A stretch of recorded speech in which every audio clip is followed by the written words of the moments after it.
जसा प्रत्येक माणसाचा स्वभाव वेगळा असतो, तशीच प्रत्येक नेत्याची काम करण्याची पद्धत किंवा स्टाईल वेगळी असते.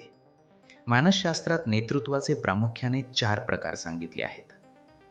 नमस्कार, मी अजित पाटील.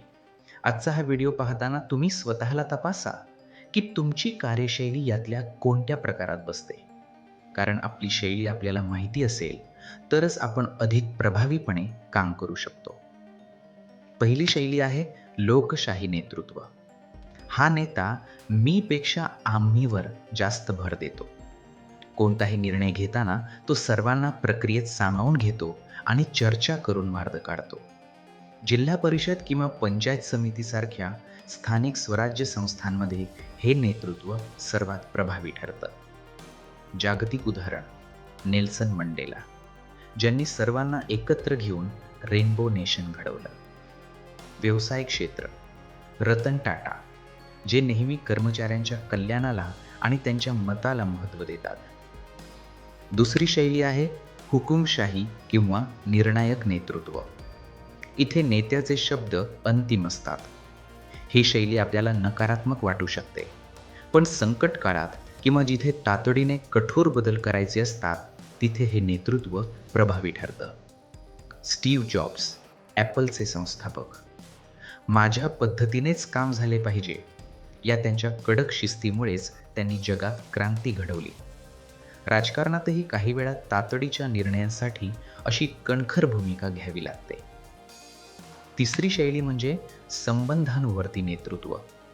हे नेते लोकांच्या भावनांना आणि नात्याला सर्वोच्च महत्त्व देतात. कार्यकर्त्यांशी त्यांचं वैयक्तिक आणि कौटुंबिक नातं असतं.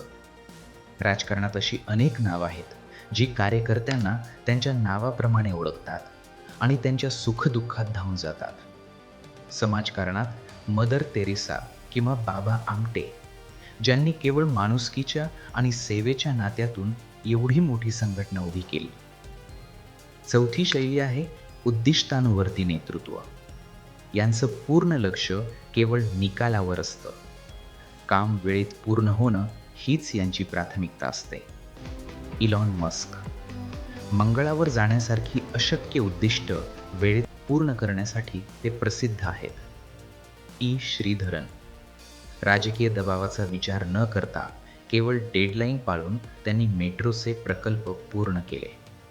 तसेच धीरूभाई अंबानी, ज्यांनी शून्यातून विश्व निर्माण करताना केवळ उद्दिष्टपूर्तीवर लक्ष केंद्रित केलं. मित्रांनो, एक चांगला नेता तो असतो जो परिस्थितीनुसार या 4ही शैलींचा वापर करतो.